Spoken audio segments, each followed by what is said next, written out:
Thank you very much. And it looks like they have a speech out here for everyone. Ooh, that's so much easier. Let me start reading. Look, that's all I need to do is read you a speech. Oh, look, welcome to Mar-a-Lago. Congratulations. I don't know. I don't think we better do this stuff.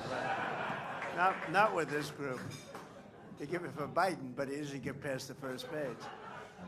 Well, it does help, though, because today I gave a press conference with the Prime Minister of Japan, nice guy, tough guy, tough, but really a nice guy. And it was sort of amazing, the press. Ooh, do we have some press back there? Is that press? Caroline? Oh, how's Caroline doing? Is she doing a good job?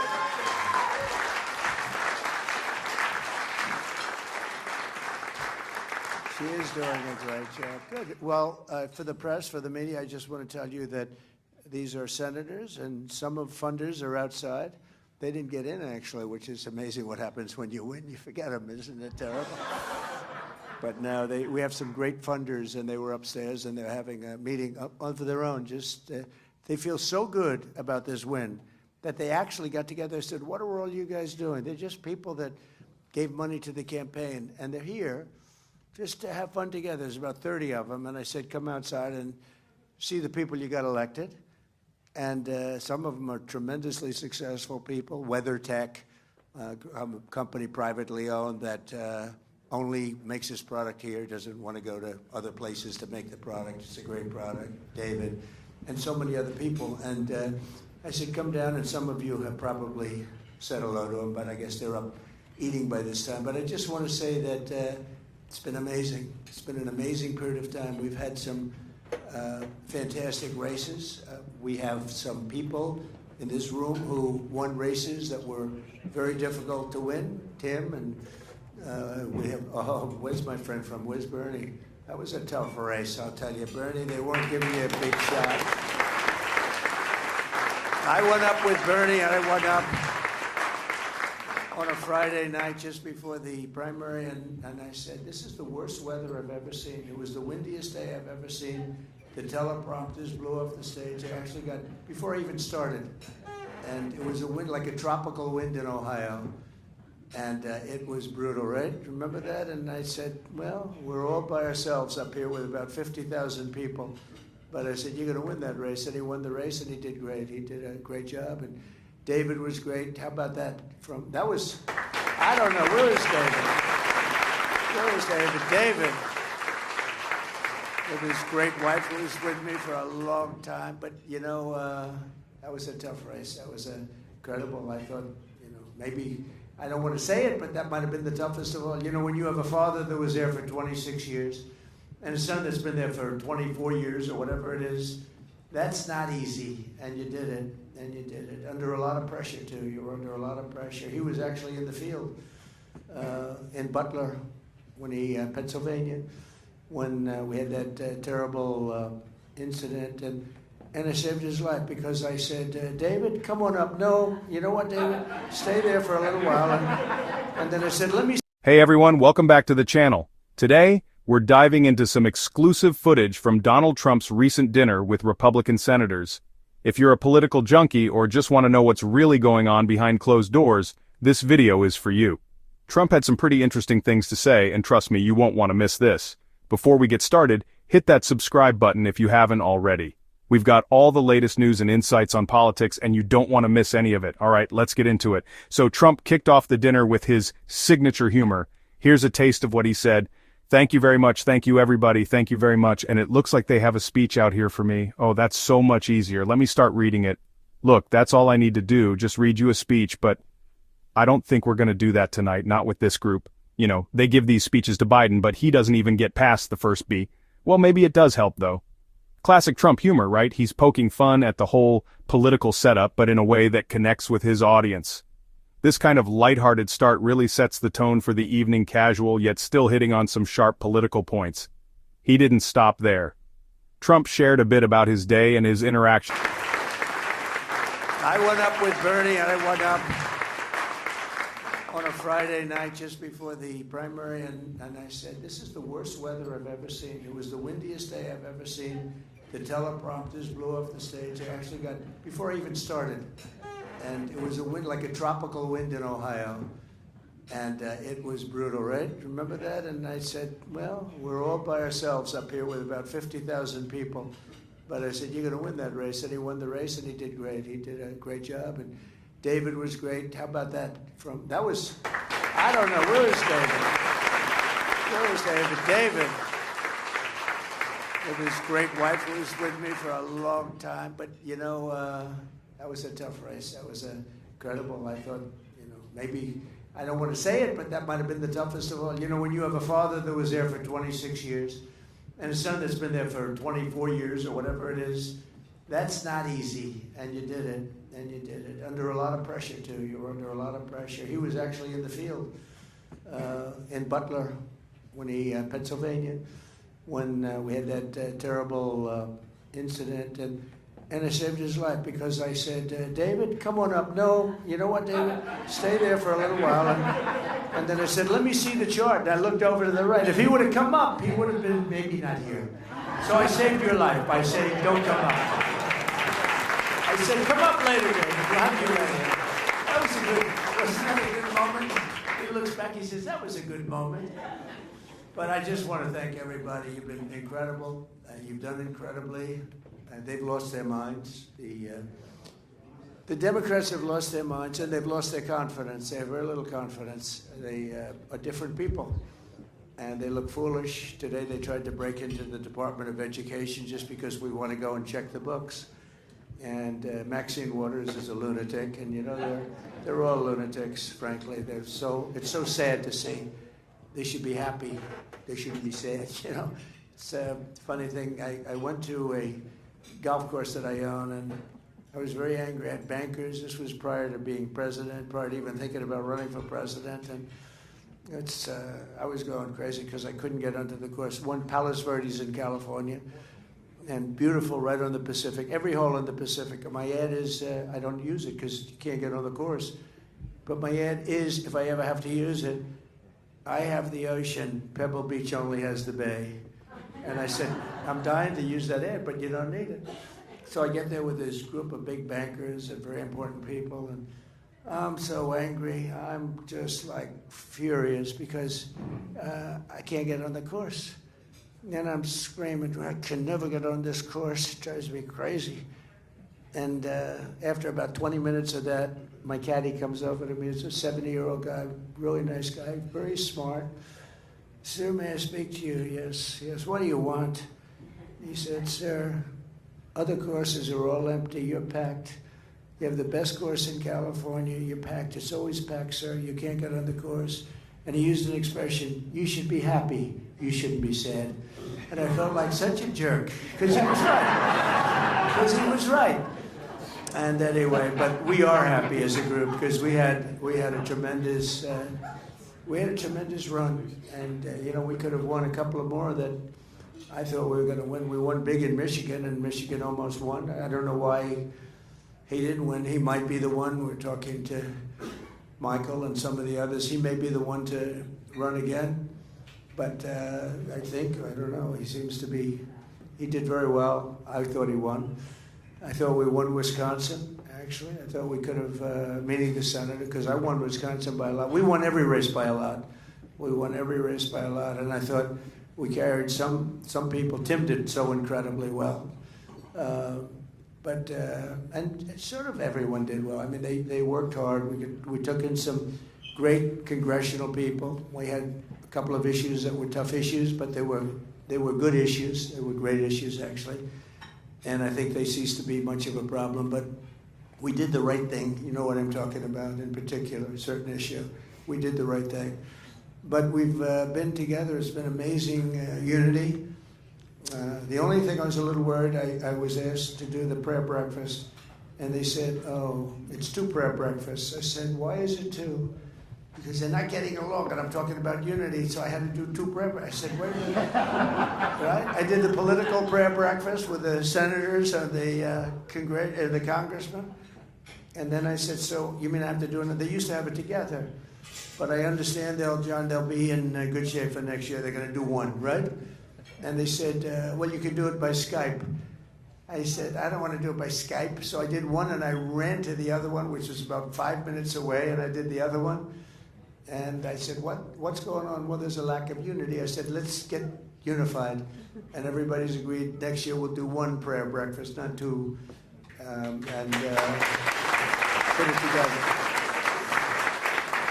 And I don't know which speech was better. They were very different, I can tell you. One was in front of political people. The other one was in front of our people, right? The people. And we had 7,000, 8,000 people at that one. That was a big one. Now, I heard that you didn't do it because I wasn't in office and I wasn't in Washington. And when they had the prayer breakfast in the big one, the Hilton, which is a very big room, you weren't getting a lot of people. And you didn't want to be associated with an empty room because you're political people. I don't blame you. But we had a big packed day. They couldn't even get into the room. It was sort of a great morning. And next year I know they're going to do it together. But we just have great unity. And the media, which I let in for a little while, but they can hear anything I have to say. I'm an open book. They can say anything. They can have anything. We had a great news conference today with the Prime Minister. Japan, they wanted to buy U.S. steel. I said, I can't let you buy it. I cannot. Other companies, you want to buy it, it's okay. But U.S. Steel was one of the greatest companies in the world. For 17 years, it was the #1 company in the world, like 80 years ago. It's a long time ago, during a certain heyday. I think we're in the heyday now. You want to know the truth? I think we're soon going to be in the heyday. We're going to be hotter than anything.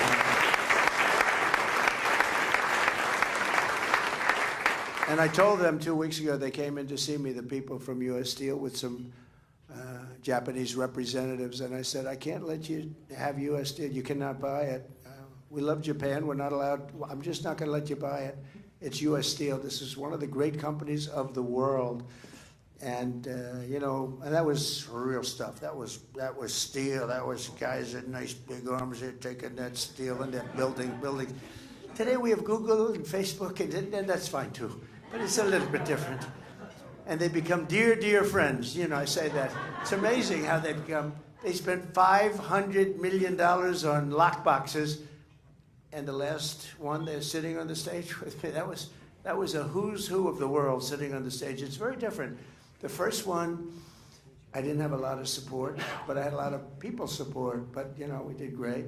Then we had the second one where we did much better. We got 10 or 12 million more votes, and we did phenomenally on the second one. But then we said, look, we did great, but a lot of bad things happened, very terrible things, terrible things. And look what happened to our country because of it. But then I said, we got to do it again, but we're going to make it too big to rig. And if anybody here thinks they didn't try, they tried like you wouldn't believe. But it was just too big to rig. They walked away. 9:02 in the evening, they knew it was over. There was nothing they could have done. And that's what we had. We had an election that was too big to rig. And it was such an honor. We won every swing state. We had 7. And remember, John, they were talking about, well, maybe Trump could win 3 or 4. We won all of them, and we won them by a lot. It wasn't close. None of them. We had a lot of good things. No tax on tips. That helped me in Nevada quite a bit. I hope we're going to be able to get that, okay? We've got to try and get it. Very important. Some of the things that are very important, I think, is the 1-year deduction. Where you can do something in 1 year. No, we haven't. A lot of people haven't been talking about that. I can tell you the first one that was so big, where they go out and they invest and they're allowed to do the 1-year deduction. That really revved up. And I've had so many people say, could you do that again? People were doing jobs that they didn't even want to do. Building jobs, creating jobs and building jobs. And Tommy, you know about that. That 1-year deduction was such a big deal. So I hope you guys can start thinking about that and putting it in the bill. But we had a great meeting the other day and yesterday in the Oval Office with about 22 House members. And they were from all sides, super conservative and slightly on the progressive side. I use progressive because tonight I want to be nice. Plus we get a lot of cameras rolling back. I want to be nice. But they were very different. And I said, I heard them. I listened for a little while. And then I said, why don't we just balance the budget? Why don't we cut certain things and balance the budget? Don't touch Social Security. Don't touch Medicare, Medicaid, just leave them alone. Now, there are people that are illegally in there because we have a lot of illegal immigrants that have found their way in, and we just can't do that. We just can't do it. But just let's see if we can balance the budget. And they started screaming and shouting. And within about an hour, it was amazing what they found $750 billion in the Green New Scam, and commonly referred to as the Green New Deal, conceived of and dedicated by a young lady who never studied the environment, who knows nothing about the environment, who was a semi-poor student, not a good student, who's not particularly smart, but has some magic. I actually said I watched her campaigning when she campaigned the first time in Queens, because Queens is my territory. I grew up in Queens. And she was running against a friend of yours, Joe, right? You know Joe. And Joe was going to be the next speaker, right? He was going to be the next speaker. It wasn't going to be Nancy Pelosi, who was probably one of the most dishonest people. You know, she became a rich person. She never was anything. She was a politician, and she's worth now $100 million, $125 million. How about the one where she sold her stock a couple of months ago in a company that announced everything? She had the company for years, and then she sold the stock, and the following day they announced that that company's under major investigation and the stock crashed. Nothing happens. Nothing happens. They're crooks. So she was running AOC, I say AOC plus 3, but she was running, and I watched her run, and I said, oh, she's pretty good. She's got a spark. And I called Joe, who I don't know too much. I said, are you running against her? Yeah. But are you not debating her? No, she's got no chance. And he's been in there for like 25, 26 years. Unlike Tim Scott, who absolutely destroys his opponents all the time. You really do too. By the way, he was the greatest surrogate. He was our greatest surrogate. I'd said to him, he was brutal. He was very nice. You know, when he ran, he was nice. For himself, he was nice. He was such a gentleman.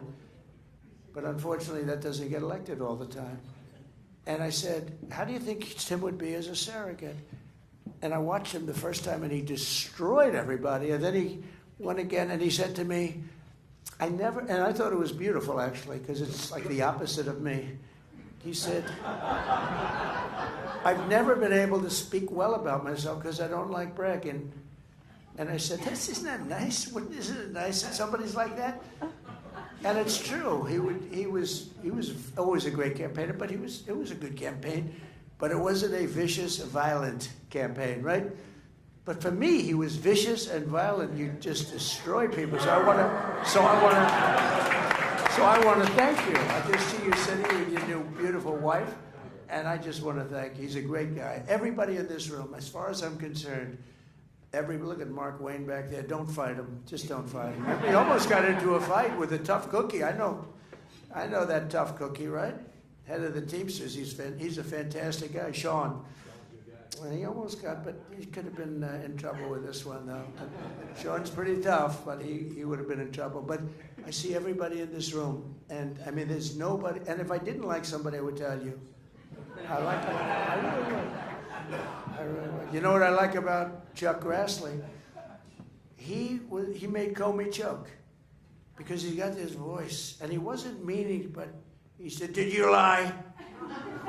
And Comey was like, it was unbelievable. Remember, and he said, "Yes, yes." I said, he just admitted he lied, and he just said it like he's just got this way about him. You made him choke. That was good. He deserved to choke too. But everybody in this room it's been really amazing. It's been amazing. The relationships have been good.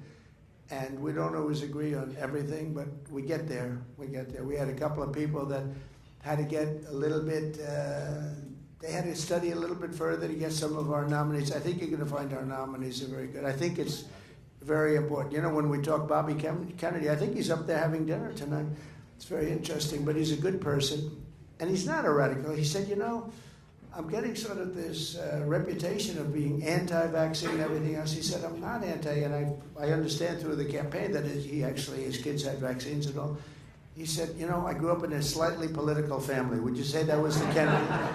He said, I grew up in a political family. I mean, I'm not a crazy person. I'm very moderate in a certain way. And I never forgot that, and I think it's true. But I think we need somebody like this, and Dr. Oz working with him, because if you look at autism and you go back 20 years, I think it was like 1 in 10,000 children. But actually, I think the number is even higher than that. 1 in 10,000, 1 in 20,000 children had autism.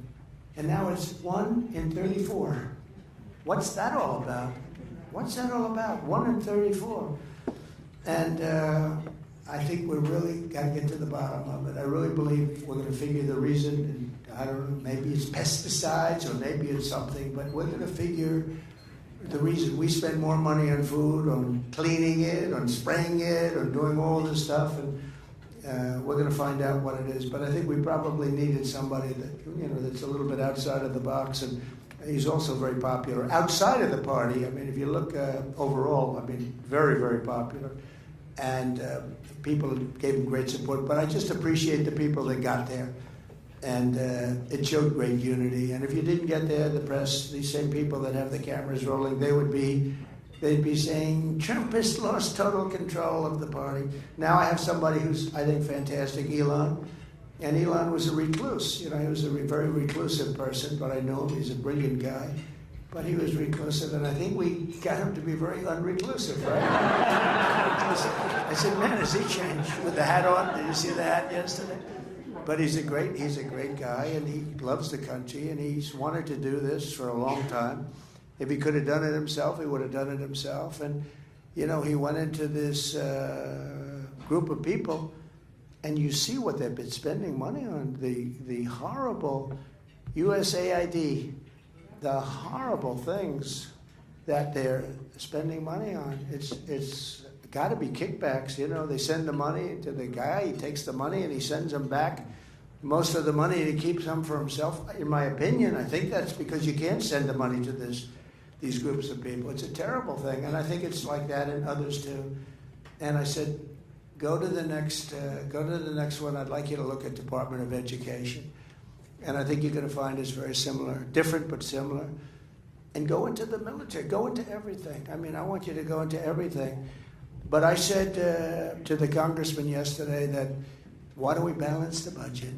Why don't we balance the budget? Why should we wait 10 or 15 or 20 years to balance it? They were talking about little cuts. We can have big cuts that don't affect anybody, waste, fraud, and abuse. And we're finding it now. That's one of the beauties of what Elon's doing. He started with a group of 25 super geniuses. They wear undershirts. They look like, I look at them. I said, but then I realized he's got 182 IQ. That's what we need. And they go in and they'll ask people that aren't nearly as smart as them, why is it that you made this ridiculous paper? Why is it? And the guy gets all tongue-tied. He can't talk because he's against somebody that's much smarter. And it's amazing, actually, what they've exposed. And to a level where they cut 97% of the people out. The whole thing is a scam. And you look at some of the people working there, they're very political people, they're relatives, and it's just terrible. But you're going to find that elsewhere. And then I think we're going to see something tremendous with respect to the tariffs because, other countries tariff us, so we don't tariff them. And with Lindsay, I don't know if you remember the conversation, Lindsay, but I had a conversation with Lindsay, who's so talented on so many things, but I would say finance, he's less interested. No, he's he gets it, but he's less interested. And I said to him, certain countries, they charge us a tariff, and I want to charge them the same thing. And I like that, and I want to charge them the same thing. I said, okay, so let's get this straight. They charge us like 100%. We charge them nothing. I said, that's right. He said, so you want to charge them 100%? I said, I want to charge them whatever. If it's 80% or if it's 25%, I want to. Lindsay looked at me and goes, you got my vote. And it was very simple. And he's a great guy, and he's running for office, and I'm going to endorse him, and he's going to do very well. I think he's going to do very well. Well, we're batting, I think, with 299 and 0 in the Republican. But you know what? With 355, Brian Jack, where's the great Brian Jack? 355 out of 355 general elections. We won, I think, 234. That's not bad either. But with the Republicans, it's been almost flawless. So I think, let's not congratulate Lindsay yet. But I think you're in good shape, okay? He's been a fantastic, in my opinion, a fantastic senator, and he's a nice guy. He's a little more left than I am, a little more left than you are, but he is a great guy, and he's going to have no problem. So I appreciate all of the unity. I appreciate this tremendous support. There's Doug Burgum as an example. What a great, he was fantastic. And Catherine, thank you, Catherine. And he was a big part of today's event because he and Chris Wright, you know, Chris Wright, I don't know if Chris is here, but Chris Wright is the #1 guy in the world in oil and gas. And I'll never forget, I had a meeting here with a lot of the oil companies and Doug and some senators, a lot of people. And I said, Doug, I really want you to be Department of Energy. And he looked, he said, look, there's a man in this room right now who's so much better than me. He's the most talented oil guy in the whole country. I said, who the hell is that? Because he's done, you know, he made a lot of money with the internet stuff and, you know, different things. Not oil. I thought it was he was an oil and gas guy. He wasn't. He sold his company to Microsoft for a tremendous amount of money. Very successful. Became the governor of North Dakota and ran a great state. And he became an expert on energy because they have energy, on fracking in particular. But I said, I want you to be the, if I win this was even before I won, but I thought we were going to win early on. I said, I want you to be the head of energy. He said, look, there's a man in this room right now who's better than anybody in the world, Chris Wright. And he was sitting there, and I said, this man over here, yeah, that man, he's better than me, he's better than anybody for what we want, getting the oil out of the ground properly. And I said, well, let's talk. And so I talked to Chris, and I was impressed by him, but more importantly, he was impressed by him. And it was interesting, so he became the Secretary of the Interior. And it's interesting for a different reason, because Chris is energy, but there is no energy. There's some nuclear, but there's no energy. He's interior. He's got all the energy. So I said, why don't you merge together and work together? And they've essentially done that. Doug and Chris, they're working together because he's got more energy than any country anywhere in the world under his auspices, but he's not Department of Energy, so he can't drill. But now he's got a man that he knows very well, that's, I assume, a friend of his or whatever, but he got the job because of you. And he didn't need a job. He was doing very well. This guy didn't need a job. He's the top guy in the whole world. But I see that so often. So many people, they want to be a part of this. They want to do what you're doing, John. They want to do what all of you senators are doing. I mean, you don't make money like they make. You could, if you did it. Many of you are so talented, you could do whatever you want to do. But they want to do what you're doing. It's very interesting. And you don't want to do what they're doing. You'd rather be a senator. It's crazy. In other words, you like power. And that's okay, too.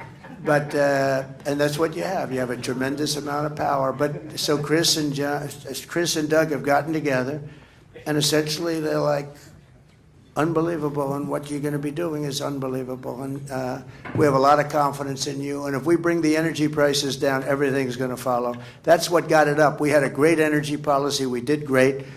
We had gasoline at $1.84. We actually had it much lower than that for a little period of time, but we had it at $1.84. And then they took my policy and they really messed it up. And then they went back to my policy. You know, they always said, well, we were drilling just as much. What they don't say is, if I were there, we would have been double or triple that number. But they basically took my policy because it was going through the roof. They said, we're really in trouble. So they went back to my policy as much as they could, but not all the way back. And the energy is what caused us the problem. They went up at the beginning, if you remember. Then they went back to try and bring it down. They had to harness that horse. But they went back, and it went up, and it went up really dramatically. And that caused everything else to go up. And energy goes up, and energy, when it comes down, we're going to bring a lot of things. So we're counting on you guys to supply and demand to bring that cost of energy down. You bring that down, and everything else is going to follow. All of the cost of food. I hear so much about the word groceries. I used to use groceries a lot on the trail. A word that's like sort of an old-fashioned word, groceries. But groceries is the word that's the most accurate word. And the price of groceries went through the roof. Bacon was levels like nobody's ever seen. You take a look at eggs today. I mean, the eggs are double, triple, quadruple. They're going through the roof. Now, there's some problems that may, a little outside problem with eggs maybe. But, we inherited a mess. We inherited a country that's a mess. There was no reason to allow millions of criminals into our country, millions. People that were, I'd say 3 million, 4 million, 21 million people all told, but 3 million, 4 million criminals, many, many thousands and thousands of murderers, people that murdered people, killers, people that murdered 2 people, 3 people, and even 4 people in jail, in solitary confinement. They let them out of jails from all over the country, but really from all over the world. Venezuela let out so many people. You know, their crime rate is down 78%. I can't believe they haven't allowed every single, some of these countries allowed every single prisoner, and they put them on buses and they bus them in, or they put them on planes, because these are countries also from Africa, from Asia, not just South America, a lot from South America, but not even the most. I mean, we have them coming from all over the world, and we're letting them in. They let them in from the Congo. For whatever reason, the Congo is prime territory to come into our southern border. They get them up to the border and they let them in with the stupid open borders policy. So this would have never happened if the election were proper. In other words, if the election weren't rigged, which it was, and it would have never happened. But I will say this, it's much bigger. Historically, this is much bigger. It showed what this ideology that some people are facing throughout the world, that showed how bad this ideology is, how incompetent the people are, but how bad the ideology is, the ultra-left stupid policy. And I don't think they can get elected for a long time. They're still, you know, they just suffered a big election defeat. They're very depressed. And they're using the same things. We just signed a bill yesterday. It was so incredible that no more men playing in women's sports, right?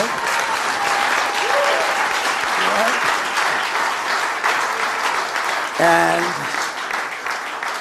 stand up, big boy, stand up. How about this guy? Okay. Now I'm using him as, he was a great player. He played on the Jets for, 10 years? Ohio said, is he going to play in sports with his wife? Wouldn't that be lovely? She's the size of his leg, maybe somewhat smaller. The whole thing was ridiculous. You saw I was reading off some of the stats yesterday in the room, and I said there was a long-distance race. They had the best female racers and the best male racers, long-distance running race. And the man won by 5 hours and 24 minutes. I mean, that's not...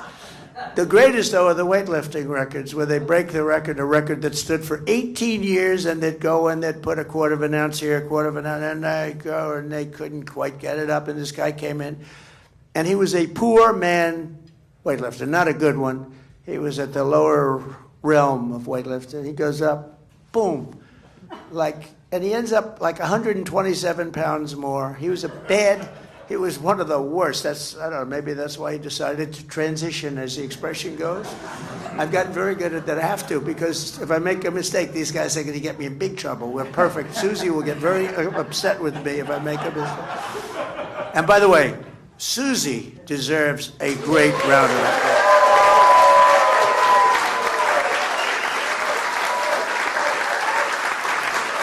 The Ice Maiden. We call her the Ice Maiden. You know, she's the daughter of Pat Summerall, who was a smart guy, and he was a very good football player, but a great announcer for 27 years for the NFL, and worked with John Madden. And John was a difficult guy, but he had, he just, come on, John, you got to like these executives. He'd talk a little rough to the executives at CBS.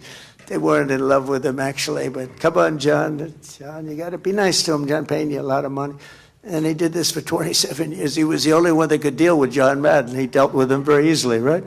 Isn't that true? So he was great. But Susie is like that. I mean, she's amazing. She's respected by everybody. Democrats, too, by the way. A lot of Democrats. In fact, that bothers me a little bit, John. But the Democrats respect her and they like her. But we all like her. But we call her the Ice Maiden because she's very nice until she decides not to be. Then she's brutal. She can be brutal. But, we ran a perfect campaign. We did that final 3 months, 90 days.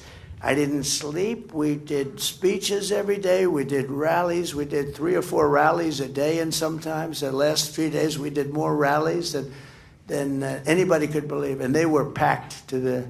We went up to Milwaukee. We had 28,000 people in that beautiful new basketball arena. We'd use the basketball arenas, but they were way too small. We went to Madison Square Garden. We could have sold it out 10 times. The people went all the way back to Fifth Avenue and all the way down to the river, which is 5 blocks down.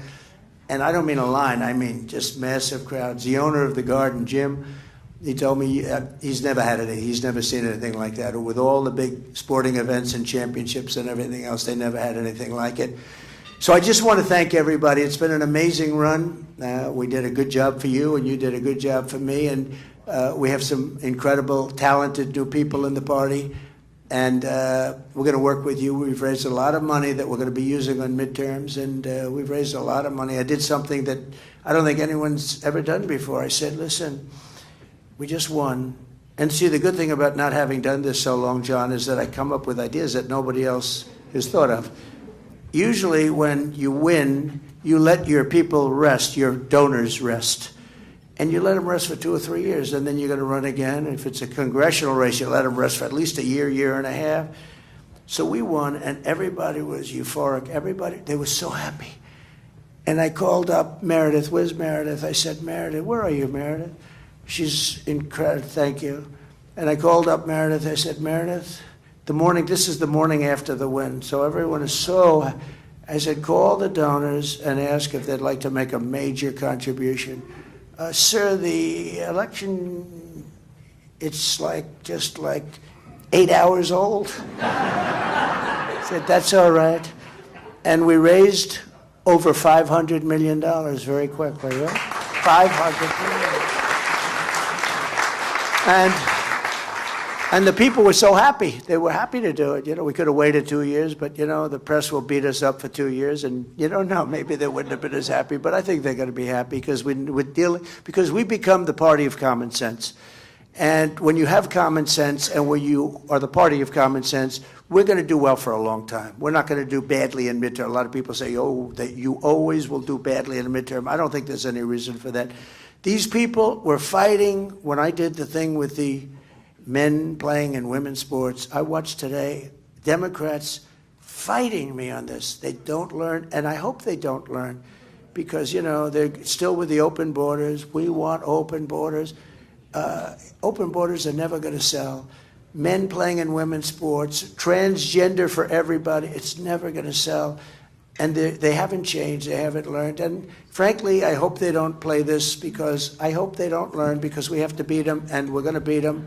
And I just want to thank everybody in the room. Everybody in this room has been special. Thank you very much. Thank you. Thank you. What's interesting here is the way Trump interacts with the people around him. He's mentioning the press, but then calls out to someone, perhaps a staff member or someone else in the room. It's a small moment, but it shows how Trump maintains a connection with the people in his orbit, making it more personal and less formal. So those were some of the key moments from Donald Trump's dinner with Republican senators. As always, he keeps things informal but impactful. He knows how to engage with his audience, keep things light, and still drive home his political message. It's always interesting to see how he balances humor, policy, and personal relationships in settings like this. If you enjoyed this breakdown and want to stay updated on everything Trump in the political landscape, make sure you hit that subscribe button. We've got more exclusive content coming your way. Thanks for watching.